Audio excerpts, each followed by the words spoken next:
Everyone, कैसे हैं आप सब? होप सो अच्छे होंगे। सो गाइस, आज के इस वीडियो में हम बात करेंगे रिलेशन एंड फंक्शन चैप्टर के बारे में।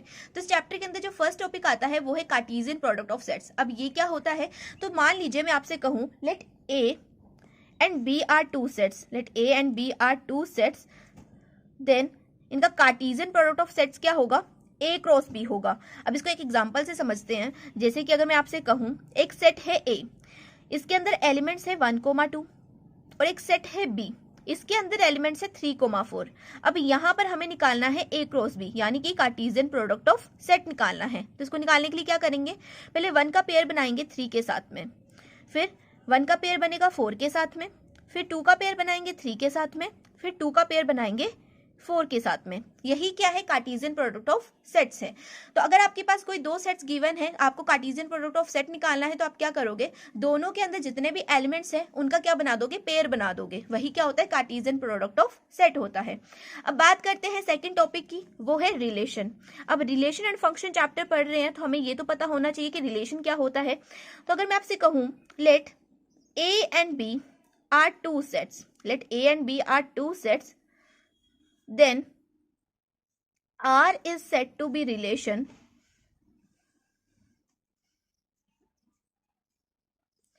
if R is a subset of A cross B। अगर A और B दो सेट्स हैं तो R जो है इनका रिलेशन कब माना जाएगा? जब R क्या होगा? A क्रॉस B का सबसेट होगा, यानी कि कार्टेशियन प्रोडक्ट ऑफ सेट्स का सबसेट होगा। तो चलिए एक एग्जांपल से समझते हैं। जैसे कि हमने यहाँ पर ये एग्जांपल लिया था, A is equal to 1,2 and B is equal to हमने माना था 3,4। तो यहाँ पर अगर मान लीजिए मुझे कोई रिलेशन गिवन है, आर इज इक्वल टू मुझे गिवन है 1,4 एंड 2,3, ठीक है। और हमें पता करना है कि ये जो आर है यानी कि जो रिलेशन है ये इन दोनों का रिलेशन है या नहीं है। तो इसको निकालने के लिए, इसको पता करने के लिए हम क्या करेंगे? इस चीज को याद रखेंगे कि आर क्या होना चाहिए? सबसेट होना चाहिए ए क्रॉस बी का। अब ए क्रॉस बी हमें पता होना चाहिए क्या होता है। तो इन दोनों का अगर हम ए क्रॉस बी निकालेंगे यानी कि कार्टेशियन प्रोडक्ट ऑफ सेट निकालेंगे तो क्या आएगा? ये ऊपर ही हमने निकाला हुआ है, यही टर्म आएगी, मतलब 1,3 आएगा, 1,4, 2,3 एंड 2,4, यही चीज आएगी। तो देखिए अब ये रिलेशन के अंदर जितने भी एलिमेंट्स हैं, क्या ये ए क्रॉस बी के अंदर भी है? रिलेशन के अंदर है 1,4 और 2,3, क्या ये ए क्रॉस बी के अंदर भी है? 1,4 यहाँ पर है, 2,3 यहाँ पर है, बिल्कुल है। तो अगर आपके रिलेशन के अंदर जितने भी एलिमेंट्स हैं अगर वो ए क्रॉस बी के अंदर भी है, इसका मतलब क्या है? आपका रिलेशन सबसेट है ए क्रॉस बी का। क्या है? रिलेशन सबसेट है ए क्रॉस बी का। अब रिलेशन हमने पढ़ लिया क्या होता है। अब बात करते हैं टाइप्स ऑफ रिलेशन की। तो रिलेशन के भी बहुत सारे टाइप्स होते हैं। तो टाइप्स ऑफ रिलेशन में फर्स्ट जो टाइप आता है वो है एम्प्टी रिलेशन। अब एम्प्टी का मतलब क्या होता है? एम्प्टी का मतलब होता है खाली। तो एक ऐसा रिलेशन जिसके अंदर कुछ भी नहीं है, एक ऐसा रिलेशन जिसके अंदर कुछ भी नहीं है, उसे हम बोलेंगे क्या? Empty relation. अभी से भी एक एग्जांपल लेके समझते हैं। जैसे कि अगर हमारे पास Cartesian product of set given है, ए क्रॉस बी हमारे पास गिवन है 1,3 एंड 1,4, साथ ही हमें एक रिलेशन गिवन है x, y such that x is equal to y square. अब यहाँ पर हमें क्या करना पड़ेगा? रिलेशन की वैल्यूज निकालनी पड़ेंगी। तो देखो अगर मैं यहाँ पर y की जगह पे 1 पुट कर देती हूँ, y की जगह पे अगर मैं 1 पुट करती हूँ तो x की वैल्यू क्या आएगी? 1 का स्क्वायर इज 1, तो x की वैल्यू भी आ जाएगी 1, ठीक है। अब अगर यहाँ पर मैं y की जगह पे 2 पुट करूंगी तो जगह 2 का स्क्वायर, 2 का स्क्वायर क्या होता है? 4 होता है। तो अगर मैं y की जगह पे 2 पुट करती हूँ तो x की वैल्यू आती है 4। ऐसे अगर मैं y की जगह पे 3 पुट करूंगी तो x की वैल्यू क्या आएगी? 9 आएगी, है ना। तो ऐसे ही वैल्यूज आगे बढ़ती जाएंगी। अब आप मुझे बताइए कि रिलेशन के अंदर जितनी भी वैल्यूज हैं क्या वो ए क्रॉस बी के अंदर भी हैं? रिलेशन के अंदर जितनी भी वैल्यूज हैं, जितने भी एलिमेंट्स हैं, क्या वो ए क्रॉस बी के अंदर आपको दिखाई दे रहे हैं? बिल्कुल भी नहीं दिख रहे। इसका मतलब क्या है? ये जो रिलेशन है ये सबसेट नहीं है ए क्रॉस बी का। ये क्या है? सबसेट नहीं है ए क्रॉस बी का। इसका मतलब क्या है? रिलेशन के अंदर कुछ भी नहीं होगा, रिलेशन खाली होगा। इसी को क्या बोलते हैं? एम्प्टी रिलेशन बोलते हैं। अब बात करते हैं सेकंड टाइप ऑफ रिलेशन की। अब सेकंड टाइप ऑफ रिलेशन है यूनिवर्सल रिलेशन। क्या है? Universal relation. अब यूनिवर्सल रिलेशन में क्या होगा ना, आपका जो आर है, आपका जो रिलेशन है वो क्या होगा? इक्वल होगा ए क्रॉस बी के। आपकी जो आर होगा वो क्या होगा? इक्वल होगा कार्टेशियन प्रोडक्ट ऑफ सेट्स के। अब यूनिवर्सल जो रिलेशन होता है इसके अंदर भी कितने टाइप्स होते हैं? 3 टाइप्स होते हैं। फर्स्ट होता है reflexive, reflexive relation, second type है सिमेट्रिक रिलेशन,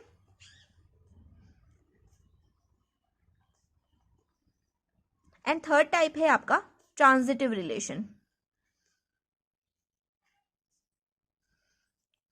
अब एक और बात मैं आपको बता देती हूँ, यहाँ पर सिर्फ और सिर्फ आपको ध्यान देना है यूनिवर्सल रिलेशन के ऊपर। इसके ऊपर बहुत सारे क्वेश्चंस बनते हैं, 4 मार्क्स 5 मार्क्स के क्वेश्चन जो इस टॉपिक के ऊपर बनते हैं। बाकी के टॉपिक्स को आपको ध्यान में रखना है, लेकिन इनको जो है आपको ज्यादा फोकस्ड होकर देखना है। तो देखिए रिफ्लेक्सिव रिलेशन क्या होता है।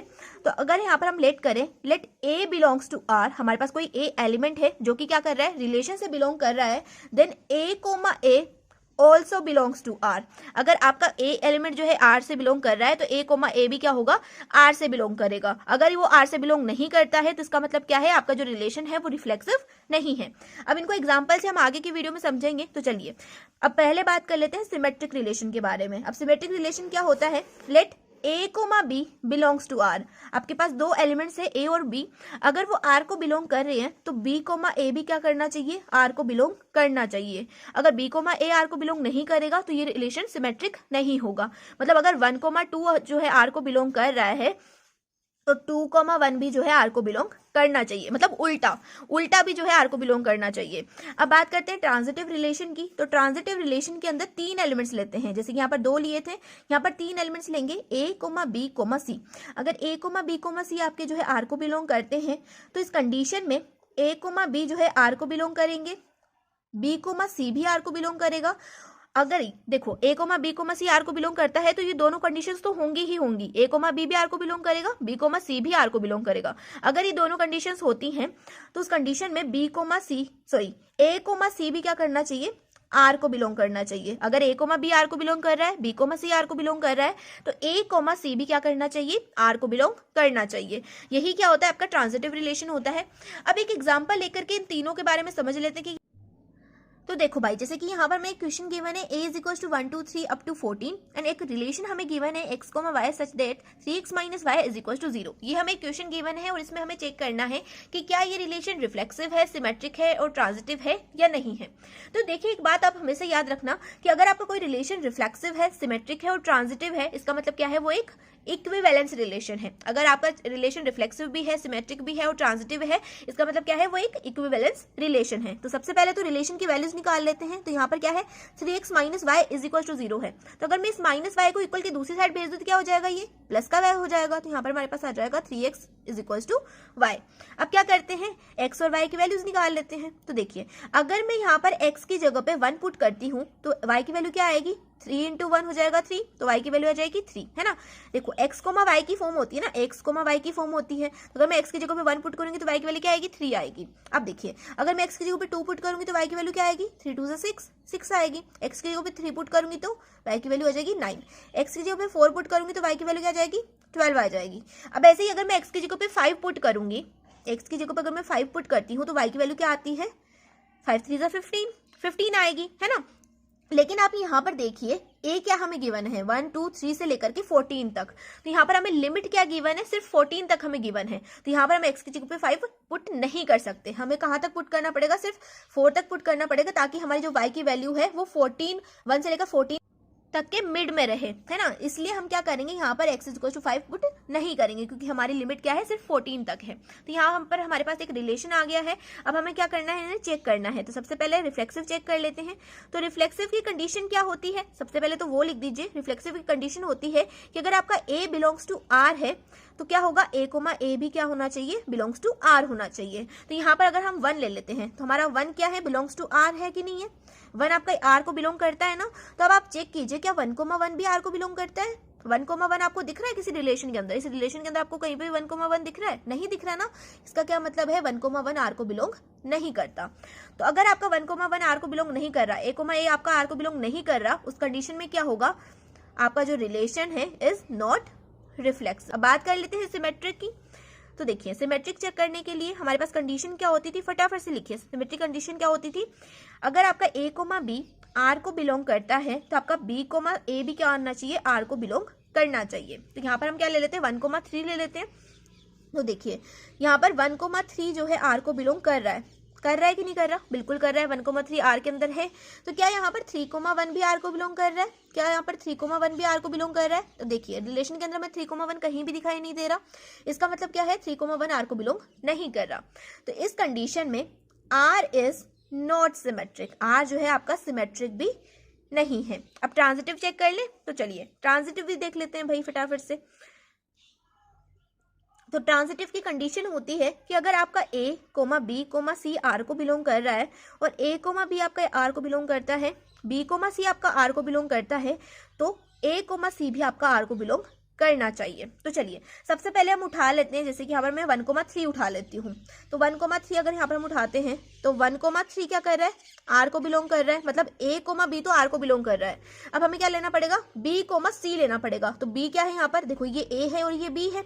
बी क्या है यहाँ पर? 3 है। अब सी हम कोई दूसरा एलिमेंट उठा लेते हैं, जैसे कि 3,9 उठा लेते हैं। यहाँ पर बी क्या हो गया? 3 हो जाएगा और सी क्या हो जाएगा? 9 हो जाएगा। यहाँ पर हमने 3,9 उठा लिया।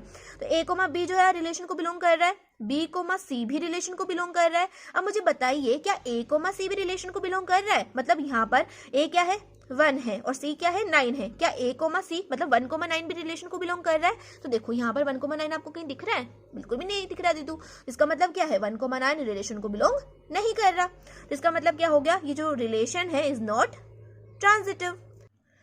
तो भाई ऐसे ही क्वेश्चंस बनेंगे, हर जगह पे यही बोलेगा कि यहाँ पर ट्रांजिटिव चेक कर दो, रिफ्लेक्सिव चेक कर दो, सिमेट्रिक चेक कर दो, या फिर आपसे कह देगा कि इसको प्रूव कर दो कि ये इक्विवेलेंस रिलेशन है। तो इक्विवेलेंस कौन सा होता है? जो रिफ्लेक्सिव भी होता है, सिमेट्रिक भी होता है और ट्रांजिटिव भी होता है। वो क्या होता है? वो इक्विवेलेंस रिलेशन होता है। तो कोई दिक्कत है? कोई दिक्कत नहीं है यार ऐसे क्वेश्चन लगाने में, है ना। हर बार आपसे यही बोलेगा। तो चलिए भाई अब 1-2 क्वेश्चन और लगा लेते हैं इस टॉपिक के ऊपर। तो देखो जैसे कि यहाँ पर एक क्वेश्चन गिवन है, show that the relation R in the set 1 2 3 given by R is equals to 1,2 and 2,1 is symmetric but no reflexive and not transitive. तो यहाँ पर हमें एक जो है इक्वेशन गिवन है, एक सेट गिवन है और साथ में एक रिलेशन गिवन है और हमसे बोल रहा है कि भाई ये सिमेट्रिक तो है लेकिन रिफ्लेक्सिव और ट्रांजिटिव नहीं है, यही हमें प्रूफ करना है। तो कैसे करेंगे? चलो देख लेते हैं।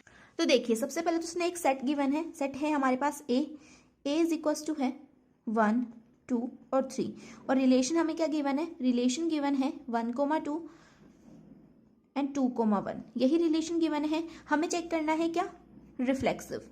तो रिफ्लेक्सिव के लिए क्या होता है? रिफ्लेक्सिव के लिए कंडीशन होती है अगर ए बिलोंग्स टू आर है तो आपका ए कोमा ए भी क्या होना चाहिए? बिलोंग्स टू आर होना चाहिए। ये मैं कंडीशन आपको बार बार इसलिए लिख रही हूँ ताकि आपको याद हो जाए, ठीक है। अब जैसे कि यहाँ पर हम ले लेते हैं 1, तो क्या है 1 आपका बिलोंग करता है आर को? ऑब्वियसली करता है, यहाँ पर 1 है ना, तो 1 जो है आर को बिलोंग करता है। तो क्या है आप पर 1,1 भी आर को बिलोंग कर रहा है? देखो 1,1 भी यहाँ पर आर को बिलोंग कर रहा है। तो देखो यहाँ पर 1,1 आर को बिलोंग नहीं कर रहा। इस कंडीशन में क्या लिख देंगे हम कि जो ये रिलेशन है ये क्या है? रिफ्लेक्सिव नहीं है, आर इज नॉट रिफ्लेक्सिव, ठीक है। अब यहाँ पर सिमेट्रिक चेक कर लेते हैं। सिमेट्रिक के लिए क्या कंडीशन होती है? सिमेट्रिक के लिए कंडीशन होती है अगर ए कोमा बी जो है बिलोंग्स टू आर है तो बी कोमा ए भी क्या होना चाहिए? बिलोंग्स टू आर होना चाहिए, है ना। तो यहाँ पर हम ले लेते हैं 1,2, तो 1,2 जो है बिलोंग्स टू आर है ना। तो क्या 2,1 भी बिलोंग्स टू आर है? 2,1 भी बिलोंग्स टू आर है कि नहीं है? तो यहाँ पे देखो रिलेशन के अंदर 2,1 भी है, तो इसका मतलब क्या है? 2,1 जो है रिलेशन को बिलोंग कर रहा है। इसका मतलब क्या हो गया? जो हमारा आर है वो क्या है? सिमेट्रिक है। आर क्या है? सिमेट्रिक है। अब ट्रांजिटिव चेक कर लेते हैं। तो ट्रांजिटिव के लिए क्या कंडीशन होती है? ट्रांजिटिव के लिए कंडीशन होती है A comma B comma C अगर बिलोंग्स टू आर है तो A comma B belongs to R होगा, बी कोमा सी भी बिलोंग्स टू आर होगा। अगर ये दोनों बिलोंग्स टू आर है तो हमारा ए कोमा सी भी क्या होना चाहिए? बिलोंग्स टू आर होना चाहिए। तो चलो भाई चेक कर लेते हैं। तो जैसे कि यहाँ पर क्या है 1,2 है, तो 1,2 बिलोंग्स टू आर है कि नहीं है? बिल्कुल है। तो यहाँ पर देखो अब 1,2 बिलोंग्स टू आर है तो 2, समथिंग सी क्या लेंगे? अब यहाँ हम 1 ही लेना पड़ेगा, सी भी हमें 1 ही लेना पड़ेगा। तो यहाँ पर 2,1 देखो, क्या 2,1 रिलेशन को बिलोंग कर रहा है? बिल्कुल कर रहा है। 2,1 रिलेशन के अंदर है ना। इसका मतलब क्या हुआ? देखो 1,2 रिलेशन को बिलोंग कर रहा है, 2,1 रिलेशन को बिलोंग कर रहा है। तो हमें देखना है कि ए कोमा सी यानी कि 1,1 भी क्या करना चाहिए? रिलेशन को बिलोंग करना चाहिए। ये ए कोमा बी होता है, ये बी कोमा सी होता है और ए कोमा सी ये हो जाएगा। 1,1 क्या हो जाएगा? ए कोमा सी हो जाएगा। अब देखो क्या 1,1 रिलेशन को बिलोंग कर रहा है? नहीं कर रहा है। हम क्या लिखेंगे? 1,1 is not belongs to R, it means R is not transitive. तो यही तो प्रूव करना था, यही तो चेक करना था कि आपका जो फंक्शन है अगर वो सिमेट्रिक है तो वो रिफ्लेक्सिव और ट्रांजिटिव है या नहीं है, यही तो चेक करना था और वो हमने कर दिया। तो यहाँ पर आपका ये जो क्वेश्चन है ये भी कंप्लीट हो गया। अब चलिए चलते हैं नेक्स्ट टॉपिक के ऊपर। सो आई होप आपको समझ में आ गया होगा रिफ्लेक्सिव, सिमेट्रिक, ट्रांजिटिव क्या होता है, कैसे निकालते हैं। ऐसे ही क्वेश्चंस बनेंगे बोर्ड्स के अंदर भी, ठीक है। और जो इंपॉर्टेंट क्वेश्चन है मैं आपको कम्युनिटी में शेयर कर दूंगी for CBSE and ISC board के लिए। जितने भी क्वेश्चन होंगे वो कम्युनिटी में आपको शेयर कर दूंगी। अभी हम बढ़ते हैं नेक्स्ट टॉपिक की तरफ। सो अब हमारा नेक्स्ट टॉपिक है फंक्शन। तो पहले हमने रिलेशन की बात कर ली है, अब हम बात करेंगे फंक्शंस की, क्योंकि यार चैप्टर का नाम ही रिलेशन एंड फंक्शन है तो बात तो इनके अराउंड ही होगी। तो चलिए अब फंक्शन क्या होता है भाई। तो फंक्शन हमको किसे कहेंगे, जैसे कि आप मान लीजिए कि हमारे पास कोई दो सेट हैं, एक सेट ए है और दूसरा सेट बी है। तो एफ को हम ए टेंड्स टू बी का फंक्शन कब मानेंगे, जब सेट ए की यूनिक इमेज होगी सेट बी के अंदर। क्या बोला मैंने, हम किसको फंक्शन मानेंगे, जब सेट ए की यूनिक इमेज होगी बी के अंदर। इसी चीज को क्या बोलते हैं, फंक्शन बोलते हैं। अगर सेट ए की बी के अंदर यूनिक इमेज है तो इसका मतलब क्या है, वो एक फंक्शन है, नहीं तो फंक्शन नहीं है। चलिए अब एक एग्जांपल से समझते हैं, क्योंकि बिना एग्जांपल के तो यार हमें कहाँ ही समझ में आता है। तो जैसे कि मैं मान लेती हूँ कि हमारे पास कोई सेट ए है, इसके अंदर एलिमेंट्स है 1, 2 एंड 3। दूसरा कोई सेट बी है, इसके अंदर एलिमेंट्स हैं ए, बी एंड सी, ठीक है। तो 1 से एक एरो जा रहा है ए की तरफ, मतलब 1 की एक इमेज है ए में, 2 से एरो जा रहा है बी में और 3 से एरो जा रहा है बी में। तो अब अगर मैं आपसे पूछूं कि क्या ये एक फंक्शन है, तो देखिए हमने क्या बोला कि सेट ए की सभी एलिमेंट्स की यूनिक इमेज होनी चाहिए बी के अंदर। तो ये एरो जा रहा है, इसका मतलब क्या है, इमेज जा रही है। क्या जा रही है, इमेज जा रही है। तो 1 की एक इमेज है जो कि ए है, 2 की भी एक ही इमेज है जिसका नाम बी है और 3 की भी एक ही इमेज है जिसका नाम बी है ना। तो क्या हो रहा है, यहाँ पर यूनिक एरो जा रहा है ना। हर एक एलिमेंट से सिर्फ एक एरो जाना चाहिए बी की तरफ, यही क्या होता है, फंक्शन होता है। अब हमें बी पर ध्यान नहीं देना। अब आप कहोगे दीदू बी यहाँ पर जो ये बी वाला सेट है, इसके अंदर ये जो बी एलिमेंट है इसके ऊपर तो 2 एरो आ रहे हैं, लेकिन हमें इसके ऊपर ध्यान देना ही नहीं है। हमें बी सेट से कोई मतलब नहीं है, हमें सिर्फ मतलब है ए सेट से। अगर ए सेट के जितने भी एलिमेंट्स हैं उन सभी से सिंगल एरो जा रहा है बी की तरफ, तो इसका मतलब क्या है, वो एक फंक्शन है। दिस इज अ फंक्शन, ठीक है। अब चलिए एक दूसरा एग्जांपल लेते हैं। तो देखो जैसे कि मैंने एक सेट ए लिया जिसके अंदर एलिमेंट्स हैं 1 एंड 2, ठीक है, और दूसरा सेट बी लिया हमने जिसके अंदर एलिमेंट्स क्या है, जिसके अंदर एलिमेंट्स है सिर्फ ए, ठीक है। अब देखिए यहां पर से 1 से एरो गया ए में, 2 से एरो गया ए में। अब एक और एलिमेंट्स मान लेते हो सेट बी के अंदर, एक दूसरा एलिमेंट है जिसका नाम है बी। अब 2 से दूसरा एरो जा रहा है बी में। अब अगर मैं आपसे पूछूं क्या ये एक फंक्शन है, तो देखिए मैंने आपसे बोला था कि सेट ए के अंदर जितने भी एलिमेंट्स हैं उनसे सिर्फ एक एरो जाना चाहिए। तो 1 से तो सिर्फ एक एरो गया ए की तरफ, लेकिन 2 से तो 2 एरो चले गए ना, एक तो ए के लिए गया एक बी के लिए गया। तो यहाँ पर क्या है, ये एक फंक्शन नहीं है। This is not a function. तो आई होप आपको समझ में आ गया होगा फंक्शन क्या होता है। अब चलिए बात करते हैं टाइप्स ऑफ फंक्शन के बारे में। हमने फंक्शन पढ़ लिया, अब हम बात करेंगे टाइप्स ऑफ फंक्शन के बारे में। तो फंक्शन का जो फर्स्ट टाइप है वो है 1-1 फंक्शन। क्या है, 1-1 फंक्शन। अब 1-1 फंक्शन क्या होता है भाई, तो देखिए हम यहाँ पर क्या लेट करेंगे, let A and B are 2 sets, ठीक है। सेट्स की तो बात होगी ही होगी। Let A and B are 2 sets, then f of a tends to b, f of a tends to b is said to be function। अब देखिए 1-1 फंक्शन होने की ना 2 कंडीशंस होती हैं। पहली कंडीशन तो ये है कि जो आपका f of x है वो इक्वल होगा अगर f of y के, तो उस कंडीशन में आपका x is equal to y होना चाहिए। अगर आपका f of x इक्वल है f of y के तो x is equal to y भी होना चाहिए। ये तो होती है फर्स्ट कंडीशन। सेकेंड कंडीशन ये है कि अगर आपका f of x not equal है f of y के, अगर आपका f of x f of y के इक्वल नहीं है तो उस कंडीशन में x भी जो है y के इक्वल नहीं होगा। अगर इन दोनों में से कोई भी एक कंडीशन सेटिस्फाई हो रही है, इसका मतलब क्या है, वो एक 1-1 फंक्शन है। अब कुछ एग्जांपल से समझते हैं, ठीक है। तो चलिए एक एग्जांपल लेते हैं। जैसे कि मेरे पास एक सेट ए है और एक सेट बी है। सेट ए के अंदर एलिमेंट्स हैं 1, 2 और 3। सेट बी के अंदर एलिमेंट्स हैं ए, बी एंड सी, ठीक है। तो 1 से एक एरो जा रहा है ए की तरफ, 2 से एरो जा रहा है बी की तरफ और 3 से भी एरो जा रहा है बी की तरफ। अब अगर मैं आपसे पूछूं क्या ये एक 1-1 फंक्शन है या नहीं है, तो भाई कंडीशन लगा लेते हैं। यहाँ पर क्या गिवन है, f of x is equal to f of y है, तो x is equal to y होना चाहिए। तो हम इसके अंदर से सेट ए के अंदर से एफ ऑफ एक्स और एफ ऑफ वाई भी ले लेंगे। जैसे कि एफ ऑफ एक्स में यहाँ पर मान लो क्या है, एफ ऑफ 1 है, एफ ऑफ 1 को हमने क्या मान लिया, एफ ऑफ एक्स है, ठीक है। तो एफ ऑफ 1 की वैल्यू क्या आ रही है, ए आ रही है ना, एफ ऑफ 1 की इमेज क्या है, ए है। और एफ ऑफ 2 की इमेज क्या है, एफ ऑफ 2 की इमेज में आपसे पूछूं क्या है, ये बी है। तो एफ ऑफ 2 क्या है यहाँ पर, एफ ऑफ एक्स है, और एफ ऑफ 1 क्या है यहाँ पर, सॉरी एफ ऑफ 2 यहाँ पर एफ ऑफ वाई है, और ये एफ ऑफ एक्स है, ठीक है। तो यहाँ पर देखिए क्या एफ ऑफ 1 इक्वल है एफ ऑफ 2 के, क्या एफ ऑफ 1 इक्वल है एफ ऑफ 2 के, बिल्कुल भी नहीं। इसकी वैल्यू ए है, इसकी वैल्यू बी है, तो इक्वल तो नहीं है। तो अगर ये इक्वल ना हो इस कंडीशन में, एक्स भी जो है वाई के इक्वल नहीं होगा। मतलब यहाँ पर एक्स कौन है, 1 है, और वाई कौन है, 2 है। तो क्या ये दोनों इक्वल होते हैं, नहीं होते। इसका मतलब क्या हुआ, ये क्या है, एक 1-1 फंक्शन है। क्या है, ये एक 1-1 फंक्शन है। दोनों में से, इन दोनों कंडीशंस में से अगर एक भी कंडीशन सेटिस्फाई होती है, इसका मतलब क्या है, वो एक 1-1 फंक्शन है। तो चलिए अब आगे की टॉपिक की बात करते हैं। सो सेकेंड हमारा टाइप है फंक्शन का मेनी वन फंक्शन। अब मेनी वन फंक्शन क्या होता है, तो जो फंक्शन 1-1 नहीं होता, a function which is not 1-1, वो क्या होता है, मेनी वन होता है। जो फंक्शन 1-1 नहीं है वो क्या होगा, मेनी वन होगा। अब चलिए एक एग्जांपल लेते हैं। जैसे कि हमारे पास कोई सेट ए है, इसके अंदर एलिमेंट्स है 1, 2 और 3। सेट बी है, इसके अंदर एलिमेंट्स हैं ए, बी एंड सी, ठीक है। यहाँ पर 1 से एक इमेज जा रही है ए के अंदर, 2 से भी एक इमेज जा रही है ए के अंदर, और 3 से एक इमेज जा रही है सी के अंदर। अब क्या ये एक 1-1 फंक्शन होगा, क्या ये एक 1-1 फंक्शन होगा? तो पहले तो इसका 1-1 चेक करते हैं।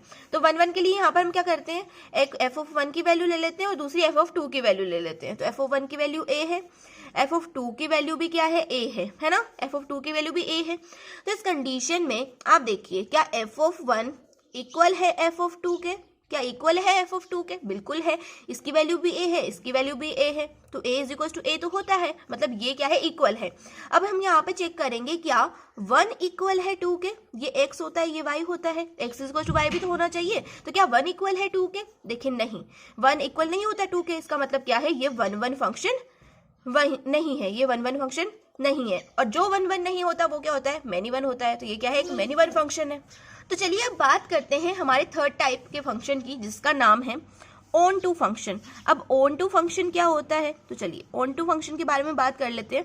तो ऑन टू फंक्शन को सर्जेक्टिव फंक्शन भी बोलते हैं, ऑन टू फंक्शन को सर्जेक्टिव फंक्शन भी बोलते हैं, और 1-1 फंक्शन को क्या बोलते थे, इंजेक्टिव फंक्शन बोलते थे। तो इन दोनों को इन नामों से भी जाना जाता है। तो कहीं पर जो है आपको क्वेश्चन में सर्जेक्टिव या इंजेक्टिव पूछ रहे, इसका मतलब क्या है, 1-1 या फिर ऑन टू है। चलिए अब सर्जेक्टिव फंक्शन क्या होता है, तो देखिए किसी भी फंक्शन को हम ऑन टू फंक्शन कब बोलेंगे, जब सेट बी के अंदर जितने भी एलिमेंट्स हैं उनकी क्या होंगे, प्री इमेज हो, किसमें, सेट ए के अंदर। सेट ए के अंदर जितने भी एलिमेंट्स हैं सेट बी के, उनकी क्या होनी चाहिए, प्री इमेज होनी चाहिए। उसी क्या बोलते हैं, ऑन टू फंक्शन बोलते हैं। 1-1 किसे बोलते थे, सेट ए के अंदर जितने भी एलिमेंट्स हैं उनकी यूनिक इमेज होनी चाहिए बी के अंदर। और ऑन टू किसे बोलेंगे, सेट बी के अंदर जितने भी एलिमेंट्स हैं उनकी प्री इमेज होनी चाहिए ए के अंदर। तो चलिए अब एक एग्जाम्पल से समझते हैं। जैसे कि हमारे पास कोई सेट ए गिवन है, इसके अंदर एलिमेंट्स हमें गिवन है 1, 2, 3 एंड 4।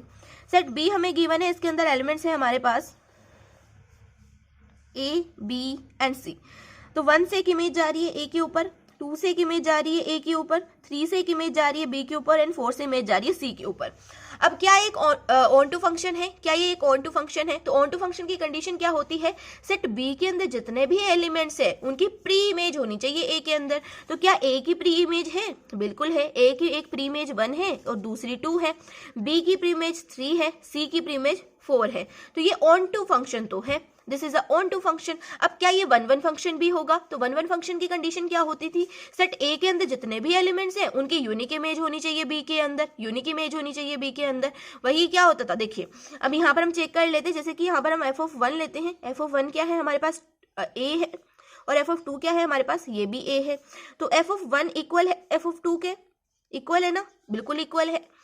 अब क्या यहाँ पर 1 इक्वल है 2 के, क्या 1 इक्वल है 2 के, बिल्कुल भी नहीं है। इसका मतलब क्या है, ये 1-1 फंक्शन नहीं है, this is not a one one function. यहाँ पर f of x is equal to f of y तो है, लेकिन x is equal to y नहीं है, तो ये क्या है, एक वन वन फंक्शन नहीं है। तो यहाँ पर हमने 3 टाइप के फंक्शंस के बारे में बात कर ली।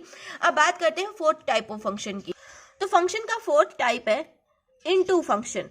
कौन सा फंक्शन, इनटू फंक्शन। अब इनटू फंक्शन क्या होता है, तो देखिए जो फंक्शन ऑन टू नहीं होता, जो फंक्शन ऑन टू नहीं होता वो क्या होता है, इनटू होता है। जैसे कि एग्जांपल लेते हैं, जैसे कि यहाँ पे एक सेट ए है, इसके अंदर एलिमेंट्स हैं 1 2 एंड 3। सेट बी के अंदर एलिमेंट्स हैं ए बी एंड सी। तो यहाँ पर 1 से इमेज जा रही है ए के ऊपर, 2 से इमेज जा रही है ए के ऊपर, 3 से इमेज जा रही है बी के ऊपर। अब क्या ये ऑन टू फंक्शन है, क्या ये ऑन टू फंक्शन है? तो देखिए ऑन टू फंक्शन की कंडीशन ये होती थी कि सेट बी के अंदर जितने भी एलिमेंट्स है उन सभी की प्री इमेज होनी चाहिए ए के अंदर। लेकिन यहाँ पर देखिए ए की तो प्री इमेज है, ए की प्री इमेज कौन है, 1 है। बी की प्री इमेज कौन है, 3 है। लेकिन सी की तो कोई प्री इमेज ही नहीं है, सी की तो कोई प्री इमेज बनी ही नहीं। इसका मतलब क्या है, ये ऑन टू फंक्शन नहीं है। और जो ऑन टू नहीं होता वो क्या होता है, इनटू होता है। तो ये क्या है, एक इनटू फंक्शन है। अब बात करते हैं लास्ट फंक्शन की, विच इज बाइजेक्टिव फंक्शन। अब देखिए हमारे फंक्शन के टाइप्स का लास्ट फंक्शन है और 5th फंक्शन है बाइजेक्टिव फंक्शन। अब बाइजेक्टिव फंक्शन कौन होता है, देखिए जो फंक्शन 1 1 भी होता है, जो फंक्शन 1 1 भी होता है एंड ऑन टू भी होता है, वो क्या होता है, एक बाइजेक्टिव फंक्शन होता है। जो फंक्शन 1 है और ऑन टू है वो क्या होगा, एक बाइजेक्टिव फंक्शन होगा। अब जैसे कि एक एग्जांपल ले लेते हैं, तो जैसे कि हमारे पास कोई सेट ए है, इसके अंदर एलिमेंट्स हैं 1 एंड 2, और दूसरा सेट बी है, इसके अंदर एलिमेंट्स हैं ए एंड बी। 1 से एक इमेज जा रही है ए के ऊपर, 2 से इमेज जा रही है बी के ऊपर। अब क्या ये एक 1 1 फंक्शन होगा? तो देखिए 1 1 फंक्शन के लिए क्या करना, हमें एफ ऑफ 1 की वैल्यू देखेंगे और एफ ऑफ 2 की वैल्यू देखेंगे। तो एफ ऑफ 1 की वैल्यू ए है, एफ ऑफ 2 की वैल्यू क्या है, बी है। अब मुझे बताइए क्या एफ ऑफ 1 इक्वल है एफ ऑफ 2 के, क्या इक्वल है? एफ ऑफ 1 की वैल्यू ए आ रही है, एफ ऑफ 2 की वैल्यू बी आ रही है, तो इक्वल तो नहीं है, है ना। तो यहाँ पर नॉट इक्वल है। तो जब ये नॉट इक्वल है तो हमारा एक्स और वाई भी क्या होना चाहिए, नॉट इक्वल होना चाहिए। मतलब हमारा 1 और 2 भी क्या होना चाहिए, इक्वल नहीं होना चाहिए। तो एक्स क्या है, यहाँ पर 1 है, वाई क्या है, यहाँ पर 2 है। तो क्या 1 इज इक्वल टू 2 होता है? बिल्कुल भी नहीं होता। तो यहाँ पर क्या हुआ, F of x not equal था एफ ऑफ वाई के, और इस कंडीशन में एक्स जो है वो भी नॉट इक्वल है वाई के। तो इसका मतलब क्या है, ये एक 1 1 फंक्शन है। तो दिस इज अ 1 1 फंक्शन। अब ऑन टू चेक कर लेते हैं। तो ऑन टू के लिए क्या कंडीशन होती है, सेट बी के अंदर जितने भी एलिमेंट्स हैं उनकी प्री इमेज होनी चाहिए सेट ए के अंदर। अब यहाँ पे देखिए ए की प्री इमेज 1 है, बी की प्री इमेज 2 है। इस कंडीशन में क्या है, दोनों की प्री इमेजेस है। इसका मतलब क्या है, ये ऑन टू फंक्शन भी है। तो जो फंक्शन 1 1 है और ऑन टू है वही क्या होगा, बाइजेक्टिव फंक्शन होगा। तो यहाँ पर हमने टाइप्स ऑफ फंक्शन भी पढ़ लिए हैं। अब बात करते हैं कुछ क्वेश्चंस की जो कि आपके प्रीवियस ईयर बोर्ड एग्जामिनेशन में पूछे जा चुके हैं या फिर इस साल के लिए इंपॉर्टेंट है। तो चलिए बात करते हैं उन क्वेश्चंस की। तो जैसे कि यहाँ पर मैं क्वेश्चन गिवन है, function real number to real number defined by f of x is equal to 3 - 4x, find 1 1 and onto function. तो यहाँ पर हमें एक जो है फंक्शन गिवन है f of x is equal to 3 - 4x। अब यहाँ पर हमें चेक क्या करना है, 1 1 फंक्शन चेक करना है और दूसरा हमें चेक करना है ऑन टू फंक्शन। तो कैसे करेंगे, सबसे पहले तो देखिए, सबसे पहले तो एफ ऑफ एक्स की वैल्यू क्या है, एफ ऑफ एक्स की वैल्यू है 3 - 4x, यही है। अब चलिए सबसे पहले 1 1 फंक्शन चेक कर लेते हैं। तो 1 1 फंक्शन की कंडीशन क्या होती है, तो हम फर्स्ट वाली कंडीशन यहाँ पे यूज करते हैं। जैसे कि एफ ऑफ एक्स अगर इक्वल है एफ ऑफ वाई के, तो इस कंडीशन में एक्स भी इक्वल होना चाहिए वाई के, ठीक है। तो चलिए सबसे पहले यहाँ पर हम क्या करेंगे, लेट करेंगे कि x और y बिलोंग करते हैं रियल नंबर को। यहाँ पर x और y हम यूज कर रहे हैं ना, तो ये x और y किसको बिलोंग करते हैं, इस रियल नंबर के सेट को बिलोंग करते हैं। तो उस कंडीशन में हमारे पास f ऑफ x की वैल्यू क्या हो जाएगी, f ऑफ x की वैल्यू तो हो जाएगी 3 - 4x, और f ऑफ y की वैल्यू क्या हो जाएगी, f ऑफ y की वैल्यू क्या हो जाएगी, देखिए यहाँ पर x है ना, x की जगह पे y पुट कर देंगे तो हमारी f ऑफ y की वैल्यू आ जाएगी। तो यहाँ पर हो जाएगा 3 - 4y, है ना। अब चलिए अब चेक कर लेते हैं कि क्या यहाँ पर f of x is equal to f of y है या नहीं है। तो देखिए now f of x is equal to f of y. तो यहाँ पर एफ ऑफ एक्स की वैल्यू है 3 - 4x, क्या ये इक्वल है 3 - 4y के। तो देखिए 3 से ये वाला 3 कैंसिल हो जाएगा, इस माइनस के 4y को अगर मैं इस साइड लेकर के आती हूँ तो क्या बन जाएगा, प्लस का 4y बन जाएगा। तो यहाँ पर माइनस का 4x है और ये इधर आएगा तो जाएगा प्लस का 4y इज इक्वल टू आ जाएगा 0। अभी यहाँ से मैं जो है 4 कॉमन ले सकती हूँ, माइनस का 4 में अगर यहाँ से कॉमन ले लेती हूँ तो मेरे पास क्या बचेगा, यहाँ पर x बचेगा, माइनस मैंने यहाँ पर से कॉमन लिया तो यहाँ पर बीच में साइन आ जाएगा माइनस का, और यहाँ पर बचेगा y इज इक्वल टू आ जाएगा हमारे पास 0। अब इस 4 को दूसरी साइड भेज देते हैं तो इधर ये मल्टीप्लाई में है, उधर जाके डिवाइड में हो जाएगा। अब 0/-4 क्या होगा, 0 होगा, तो हमारे पास क्या आ जाएगा, x minus y is equal to क्या आ जाएगा, 0 आ जाएगा। अब हम क्या करें, इस माइनस के y को दूसरी साइड भेज देते हैं वापस से, तो यहाँ पर क्या आ जाएगा, x is equal to y आ जाएगा। तो देखिए हमने क्या माना था कि f of x is equal to है f ऑफ y के, और हमारे पास क्या आ गया, x is equal to y आ गया। तो कंडीशन क्या होती है, अगर f of x is equal to है f ऑफ y के तो x इज इक्वल टू क्या होगा, y होगा, और हमने देख लिया कि x is equal to y है, तो इसका मतलब क्या है, एक 1 1 फंक्शन है। तो 1 1 तो प्रूव हो गया कि एक 1 1 फंक्शन है। अब बात कर लेते हैं ऑन टू फंक्शन की। तो ऑन टू फंक्शन के लिए देखिए, ऑन टू फंक्शन के लिए आपकी जो कंडीशन होती है, यहाँ पर मैं बता देती हूँ, मैंने वहाँ पे नहीं बताई थी। ऑन टू फंक्शन के लिए जो कंडीशन होती है वो होती है f of x is equal to होना चाहिए किसके, वाई के, f of x is equal to होना चाहिए वाई के, ठीक है। और ये कंडीशन हर जगह पर लगेगी, जहां पर भी आपको ऑन टू चेक करना हो आप यही कंडीशन लगाओगे। अब एक चीज यहाँ पर देखना, हम यहाँ पे क्या करेंगे, लेट करेंगे कि y बिलोंग करता है r को, किसको करता है, r को बिलोंग करता है। अभी ये r कौन सा वाला है, तो देखिए 1 1 फंक्शन के लिए जो r होता है वो होता है डोमेन वाला r। 1 1 फंक्शन के लिए जो r होता है वो डोमेन वाला r होता है। ये क्या होती है, ये डोमेन होती है और ये होती है रेंज। वैसे तो ये real number to real number satisfy हो रहा है, लेकिन यहाँ पर अगर ऐसे होता था, यहाँ पर हो जाता जेड इंटीजर से रियल नंबर, तो इस कंडीशन में डोमेन क्या होती, डोमेन इंटीजर होती, और यहाँ पर ये क्या होती है, ये होती है रेंज, और रेंज क्या हो जाती है, हमारी हो जाती है रियल नंबर।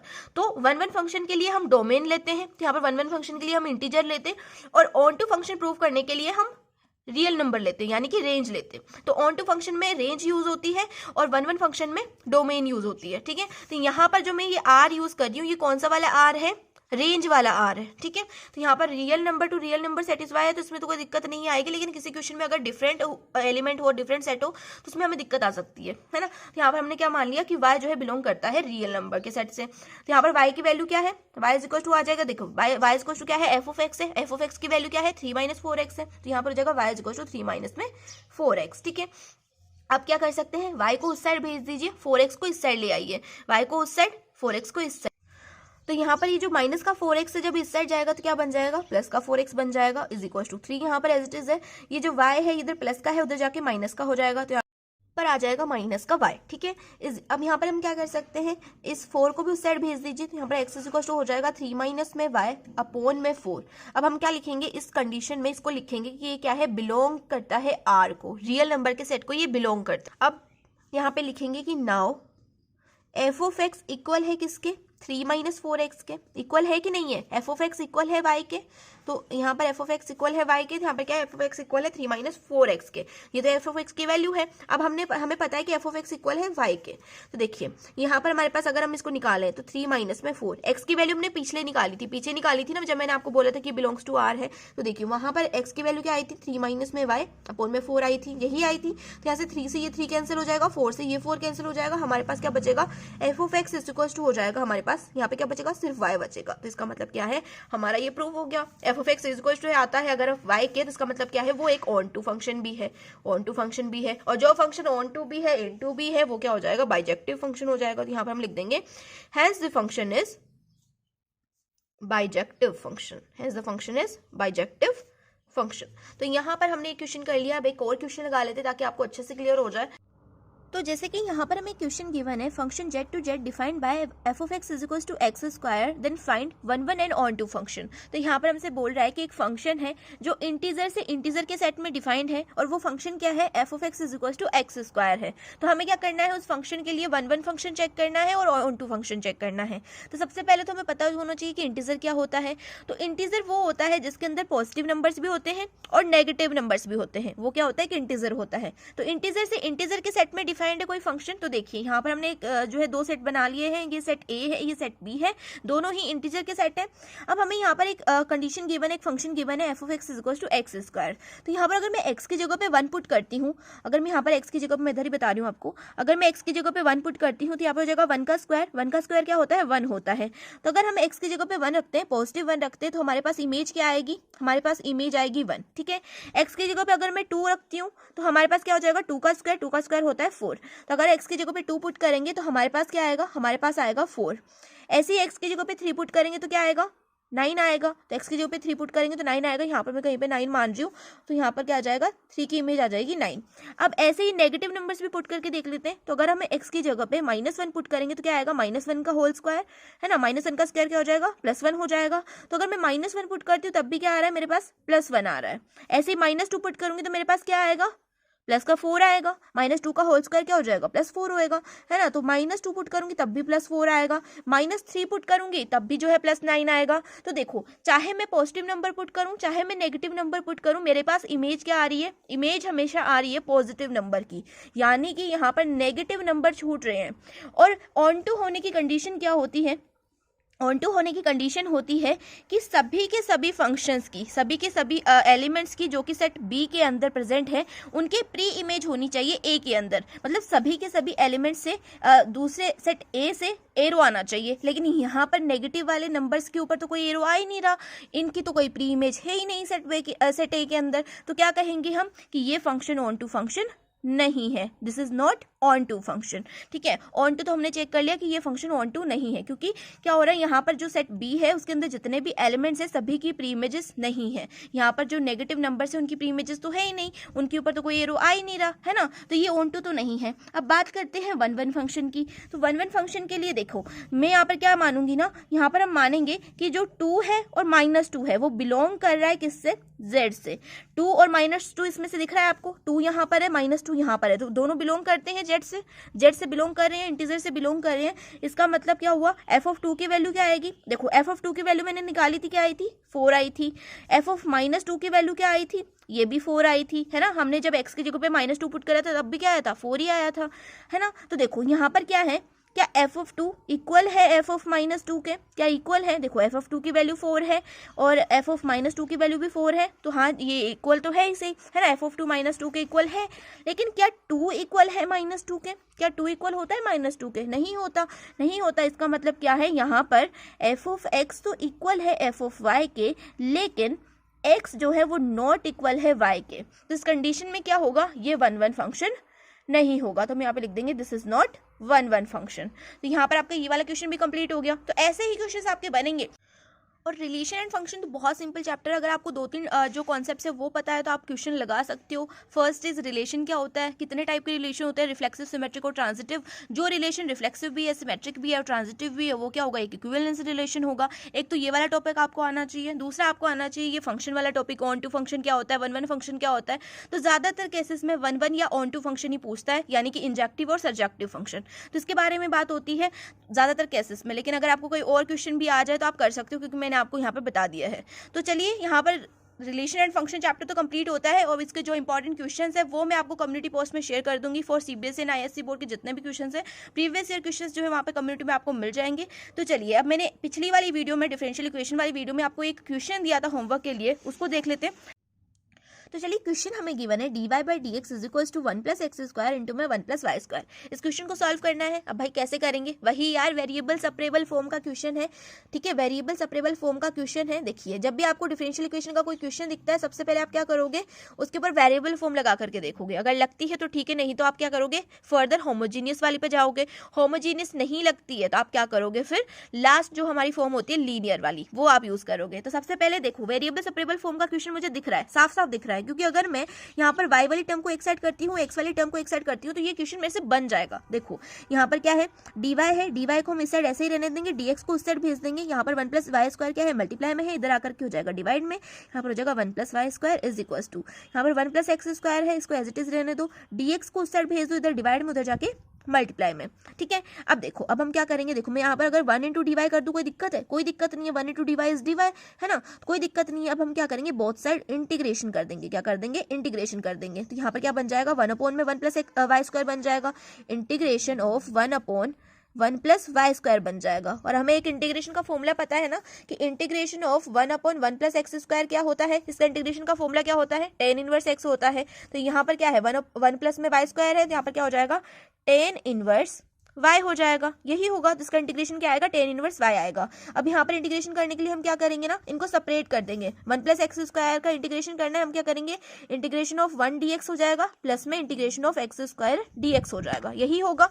सेपरेट करके लिख देंगे। तो देखो 1 का इंटीग्रेशन क्या हो जाएगा, देखो यहाँ पर क्या है, 1 क्या है, कांस्टेंट है, और कांस्टेंट का इंटीग्रेशन क्या होता है, x होता है। देखो कांस्टेंट का डिफरेंशिएशन 0 होता था, लेकिन कांस्टेंट का इंटीग्रेशन 0 नहीं होता है, वो क्या होता है, x ही होता है। अब चलो प्लस का साइन, देखो यहाँ पर क्या है, x² है, x² का इंटीग्रेशन क्या हो जाएगा, पावर में एड होता है, पावर एड होती है, x⁻n+1 अपॉन में n+1, यहाँ पर x⁻2+1 अपॉन में 2+1 हो जाएगा, 2+1 होता है 3, तो यहाँ पर आ जाएगा x³ अपॉन में 3, और इंटीग्रेशन कर रहा है तो साथ में क्या आएगा, एक कांस्टेंट आएगा।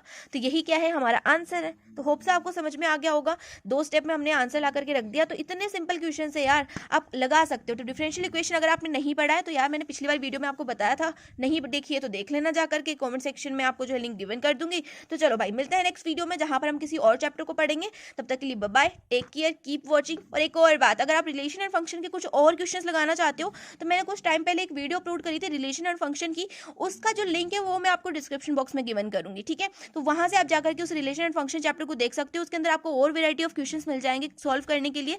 तब तक के लिए bye bye, take care, keep watching, keep learning.